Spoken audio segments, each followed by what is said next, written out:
السلام علیکم ورحمۃ اللہ وبرکاتہ۔ عزیز طلبہ، بنیادی عقائد کے متعلق ہم پڑھ رہے ہیں اور ہم نے عقیدہ توحید، عقیدہ رسالت، ملائکہ پر ایمان اور عقیدہ ختم نبوت پر جو ہے وہ سبق پڑھ لیا ہے۔ تو آج ہم پڑھیں گے آسمانی کتابوں پر ایمان، یعنی آسمانی کتابوں پر ایمان لانے کا کیا مطلب ہے، اور آسمانی کتابیں جو ہے وہ مشہور آسمانی کتابیں کون کون سی ہیں، آسمانی کتابوں کی مشترکہ تعلیمات کیا ہیں۔ تو آسمانی کتابوں قرآن کے نازل ہونے کے بعد آسمانی کتابوں پر ایمان لانے کا کیا مطلب بنتا ہے، اس کے حوالے سے جو ہے وہ آج گفتگو کریں گے۔ نمبر 1، آسمانی کتابوں سے کیا مراد ہے؟ آسمانی کتابوں سے مراد اللہ کا وہ کلام ہے جو اس نے بذریعہ وحی بواسطہ جبریل امین علیہ السلام اپنے رسولوں پر نازل کیا۔ یہ آسمانی کتابیں خدائی علم و ہدایت کا مخزن تھی اور لوگوں کی ہدایت اور رہنمائی کی نظریاتی اساس تھی۔ عقائد اسلام کا ایک اہم جز آسمانی کتابوں پر ایمان لانا ہے۔ عزیز طلبہ، یہ آسمانی کتابوں کی تعریف ہے کہ اللہ تعالیٰ نے حضرت جبرائیل علیہ السلام کے ذریعے سے، ان کے واسطہ سے اپنے انبیاء پر وحی کے ذریعے جو کلام نازل کیا، جو ہدایات نازل فرمائی، جو ارشادات نازل فرمائے، ان کے مجموعے کو آسمانی کتابیں کہتے ہیں۔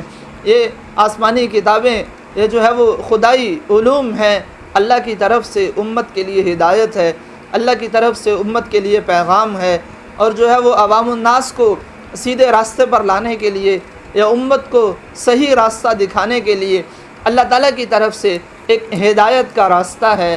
آسمانی کتابوں پر ایمان لانا بھی اسی طرح ضروری ہے جس طرح اللہ پر ایمان لانا، اس کے رسولوں پر ایمان لانا، اور جو ہے وہ عقیدہ ختم نبوت پر ایمان لانا، ملائکہ پر ایمان لانا اور آخرت پر ایمان لانا ضروری ہے۔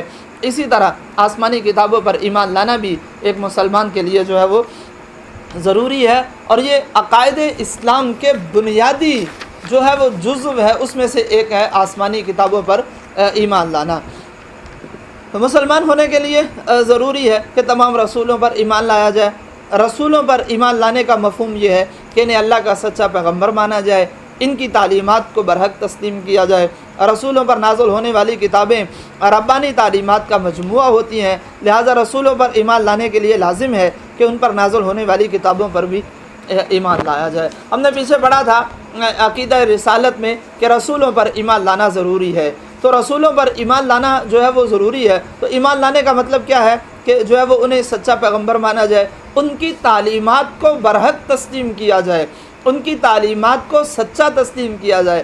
لہٰذا رسولوں پر ایمان لانے کے لیے ضروری ہوا کہ رسولوں پر جو کتابیں نازل ہوئی ہیں، ان پر جو اللہ کی طرف سے وحی نازل ہوئی ہے، اس وحی پر بھی ایمان لانا ضروری ہے۔ جس طرح رسولوں پر ایمان لانا ضروری ہے، اس طرح اس وحی پر ایمان لانا بھی ایک مسلمان کے لیے ضروری ہے۔ ایسا نہیں ہے کہ ہم کہیں کہ ہم انبیاء کو مانتے ہیں لیکن ان پر نازل ہونے والی کتابوں کو نہیں مانتے، ہم رسولوں کو مانتے ہیں لیکن رسولوں کی جو تعلیمات ان پر نازل ہوئی ہیں یا جو رسول تعلیمات لے کر آئے ہیں ان پر ایمان نہیں لاتے۔ ایسا نہیں ہو سکتا۔ مسلمان ہونے کے لیے ضروری ہے کہ رسولوں پر بھی ایمان لایا جائے اور رسولوں پر نازل ہونے والی کتابوں پر بھی ایمان لایا جائے۔ ایمان والوں کے بارے میں اللہ تعالیٰ نے سورہ بقرہ کی آیت نمبر 4 میں جو ہے وہ فرمایا، کیا ارشاد فرمایا؟ والذین یؤمنون بما انزل الیک وما انزل من قبلک، کہ ایمان والے وہ لوگ ہیں جو اس پر ایمان لاتے ہیں جو آپ کی طرف نازل ہوا، اور اس پر بھی ایمان لاتے ہیں جو آپ سے پہلے نازل ہوا۔ یعنی ایمان والوں کی نشانیوں میں سے ایک نشانی یہ ہے کہ رسول اللہ صلی اللہ علیہ وسلم پر نازل ہونے والی کتاب قرآن مجید پر بھی ایمان لاتے ہیں، اور رسول اللہ صلی اللہ علیہ وسلم پر نازل ہونے والی کتاب قرآن مجید سے پہلے جتنی آسمانی کتابیں نازل ہوئی ہیں ان تمام آسمانی کتابوں پر بھی ایمان لاتے ہیں۔ یہ ایمان والوں کی ایک نشانی ہے۔ مشہور آسمانی کتابیں، یہ 4 مشہور آسمانی کتابیں ہیں۔ نمبر 1 تورات ہے، یہ حضرت موسیٰ علیہ السلام پر نازل ہوئی۔ نمبر 2 زبور حضرت داؤد علیہ السلام پر نازل ہوئی۔ نمبر 3 انجیل ہے، یہ حضرت عیسیٰ علیہ السلام پر نازل ہوئی۔ نمبر 4 قرآن مجید ہے جو کہ حضرت خاتم النبیین جناب محمد الرسول اللہ صلی اللہ علیہ وسلم پر نازل ہوا۔ یہ 4 مشہور آسمانی کتابیں ہیں۔ اس کے علاوہ کچھ صحیفے بھی تھے جو کہ مختلف جو ہے وہ پیغمبروں پر نازل ہوئے۔ کتاب اور صحیفے میں فرق یہ ہے کہ کتاب اللہ کے احکامات کا تفصیلی مجموعہ اس کو جو ہے وہ آسمانی کتاب کہہ دیتے ہیں، اور جس میں مختصر احکام ہو یا مختصر کتابچہ یا چھوٹی کتاب اس کو جو ہے وہ صحیفہ کہہ دیتے ہیں۔ تو مختلف صحیفے بھی تھے جو پیغمبروں پر جو ہے وہ نازل ہوئے، ان میں حضرت آدم علیہ السلام ان پر کچھ صحیفے نازل ہوئے، حضرت ابراہیم علیہ السلام ان پر جو ہے وہ کچھ صحیفے نازل ہوئے، ان کے علاوہ بھی جو ہے وہ دیگر کچھ پیغمبر تھے، کچھ انبیاء تھے جن پر جو ہے وہ صحیفے نازل ہوتے رہے۔ بہرحال جتنی بھی آسمانی کتابیں ہیں، جس نبی پر بھی جو ہے وہ نازل ہوئی ہیں، ان پر ایمان لانا ایک مسلمان کے لیے جو ہے وہ انتہائی ضروری ہے۔ آسمانی کتابوں کی مشترکہ باتیں، تمام آسمانی کتابوں میں کچھ تعلیمات ایسی تھی، کچھ بنیادی باتیں اور کچھ بنیادی عقائد ایسے تھے جو کہ تمام کی تمام آسمانی کتابوں میں مشترکہ تھے۔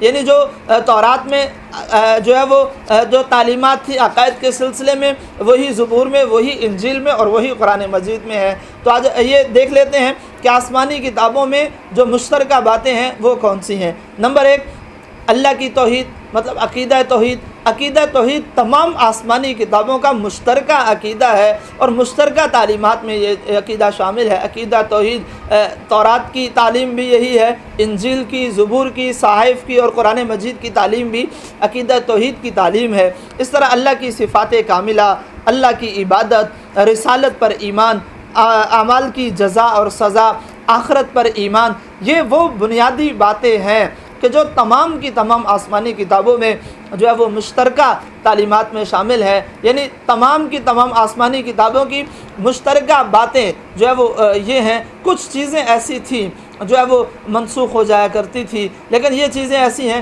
کہ یہ منسوخ نہیں ہوتی تھی۔ تمام آسمانی کتابوں میں یہ مشترکہ تعلیم کے طور پر یہ چیزیں جانی جاتی تھیں۔ تفصیلی قوانین کی منسوخی، اگلا پوائنٹ ہے تفصیلی قوانین کی منسوخی۔ چونکہ ہر دور میں وقت کے تقاضے مختلف ہوتے ہیں، اس لیے شریعت کے تفصیلی قوانین ان کتابوں میں جدا جدا تھے۔ بعد میں آنے والی کتابوں نے پہلی کتابوں کے تفصیلی قوانین کو منسوخ کر دیا۔ اسی طرح قرآن پاک نے جو کہ سب کتابوں کے بعد نازل ہوا، پہلی تمام شریعتوں کو منسوخ کر دیا۔ اب صرف قرآن کے بتائے ہوئے قوانین پر عمل لازم ہے، پہلی کتابوں کے بتائے ہوئے قوانین پر نہیں۔ چونکہ ہر دور میں وقت کے تقاضے مختلف ہوتے ہیں، انسان جس دور میں زندگی گزار رہا ہوتا ہے تو اس کے لیے اس دور کے تقاضوں کے مطابق زندگی گزارنا ضروری ہوتا ہے۔ انسان جس دور سے گزر رہا ہے، ہم آج جس دور سے گزر رہے ہیں، اگر ہم اندازہ لگائیں تو بجلی کی ہمارے زندگی کے معاملات میں اس حد تک بجلی کا دخل ہے کہ اب ہماری زندگی بجلی کے بغیر جو ہے وہ گزرنا بہت مشکل ہے۔ لیکن ہم 50 سال 100 سال پیچھے چلے جائیں تو بجلی کا تو نام و نشان ہی نہیں تھا۔ اس وقت کے لوگ تھے، ان کی زندگی میں جو ہے وہ بجلی کا عمل دخل نہیں تھا، ان کی زندگی گزر رہی تھی۔ اس وقت حالات کے تقاضے مختلف تھے، اب حالات کے تقاضے جو ہے وہ مختلف ہیں۔ اسی طرح اللہ تعالیٰ نے حالات کے تقاضوں کے مطابق احکامات نازل فرمائے۔ جیسے حالات ہوتے اللہ اس کے مطابق احکامات نازل فرماتا، پھر جب حالات بدل جاتے اللہ جو ہے وہ نئی شریعت کو نازل فرماتا، اور اس میں پہلے جو حالات کے تقاضوں کے مطابق جو مسائل ہوتے تھے ان کو اللہ منسوخ کر دیتے، نئے مسائل نازل فرماتے، نئی کتاب نازل ہوتی، اور پچھلی کتابوں کے جو تفصیلی قوانین ہوتے تھے وہ منسوخ ہو جاتے تھے، اور حالات کے مطابق نئے قوانین اللہ پاک جو ہے وہ نازل فرماتے تھے۔ تورات کے بعد زبور آئی، زبور کے بعد انجیل آئی، اور انجیل کے بعد اللہ تعالیٰ نے قرآن پاک کو نازل فرمایا۔ قرآن پاک کو نازل فرمانے کے بعد پچھلی تمام کتابوں کے تمام احکامات کو اللہ تعالیٰ نے منسوخ کر دیا۔ اب قیامت تک کے لیے اللہ تعالیٰ نے جو ہمیں شریعت دی ہے، جو ہمیں جو ہے وہ راستہ دیا ہے، وہ قرآن پاک ہے۔ قرآن پاک کے مطابق ایک مسلمان کے لیے عمل کرنا جو ہے وہ ضروری ہے۔ پچھلی کتابیں اب سب کی سب جو ہے وہ منسوخ ہو چکی ہیں۔ اس وقت کے حالات کے مطابق صرف اور صرف قرآن کے مطابق عمل ہو سکتا ہے، پہلی آسمانی کتابوں کے مطابق عمل نہیں ہو سکتا، کیونکہ اب وہ منسوخ ہو چکی ہیں، اب وہ قابل عمل نہیں رہی۔ قرآن پاک میں بھی اللہ تعالیٰ نے فرمایا وَمَن يَبْتَغِ غَيْرَ الْإِسْلَامِ دِينًا فَلَن يُقْبَلَ مِنْهُ، اسلام کے علاوہ کوئی اور دین لے کے آؤ گے تو میں اسے ہرگز قبول نہیں کروں گا۔ لہٰذا اب صرف قرآن کے مطابق عمل کیا جائے گا، باقی آسمانی کتابوں پر عمل نہیں کیا جائے گا۔ تو اس کا یہ مطلب نہیں ہے کہ باقی کتابوں پر ایمان نہیں لایا جائے گا، بلکہ ان پر ایمان لایا جائے گا۔ تو ایمان لانے کا کیا مطلب ہے؟ پہلی آسمانی کتابوں پر ایمان لانے کا اب مطلب یہ ہے کہ وہ بھی سچی کتابیں تھیں اور ان کے بیان کردہ قوانین پر ان کے زمانے میں عمل ضروری تھا، مگر اب صرف قرآنی ہدایت پر ہی عمل کیا جائے گا، سابقہ آسمانی کتابوں پر عمل نہیں کیا جائے گا۔ ایمان لانے کا مطلب یہ ہے کہ وہ جن انبیاء پر نازل ہوئی وہ انبیاء بھی سچے، وہ کتابیں بھی سچی تھیں، ان کے زمانے میں ان کتابوں پر عمل ضروری تھا، لیکن اب جو ہے وہ چونکہ ان کے احکامات منسوخ ہو چکے ہیں، لہٰذا اب صرف قرآن کے احکامات کے مطابق عمل کیا جائے گا، ان آسمانی کتابوں کے احکامات کے مطابق عمل نہیں کیا جائے گا۔ وہ قابل عمل نہیں ہے لیکن ان پر ایمان لانا ضروری ہے، یہ تسلیم کرنا کہ وہ اللہ کی طرف سے نازل شدہ کتابیں تھیں، وہ سچی تھی، اپنے انبیاء پر نازل ہوئی اور اپنے دور میں وہ قابل عمل تھی، اب قابل عمل نہیں ہے لیکن ان پر ایمان لانا پھر بھی ایک مسلمان کے لیے جو ہے وہ ضروری ہے۔ لہٰذا مسلمان کا یہ عقیدہ ہونا چاہیے کہ اللہ تعالیٰ نے جو ہے وہ جو بھی احکامات نازل فرمائے وہ تمام کے تمام احکامات سچے تھے، ان پر ایمان لانا ایک مسلمان کے لیے انتہائی جو ہے وہ ضروری ہے۔ اگلے سبق میں ہم پڑھیں گے کہ قرآن پاک کی خصوصیات، ایسی کون سی خصوصیات ہیں کہ جو قرآن کو حاصل ہیں اور جو ہے وہ باقی آسمانی کتابوں کو وہ خصوصیات حاصل نہیں ہیں۔ اگلے سبق میں انشاءاللہ جو ہے وہ پڑھیں گے۔ اللہ سے دعا ہے اللہ ہم سب کا حامی و ناصر ہو۔ السلام علیکم ورحمۃ اللہ۔